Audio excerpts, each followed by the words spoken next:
In this video, we are going to show you how to remove and disable the floating home button from your iPhone's user interface.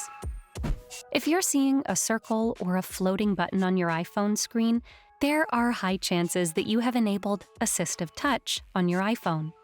To remove the floating Assistive Touch button from your iPhone screen, open the Settings app on your iPhone. Now navigate to Accessibility. Tap on it. Now, under Physical and Motor section, tap on Touch. At the very top of this menu, you can discover Assistive Touch. Tap on it. In the next menu, just toggle off the option next to Assistive Touch. This will surely get rid of the virtual home button on your iPhone. If the floating button still keeps appearing on your iPhone, you might have linked the Assistive Touch feature to accessibility shortcuts. You might be unknowingly triple-clicking the side button, and that could be activating the Assistive Touch feature. Open the Settings app on your iPhone.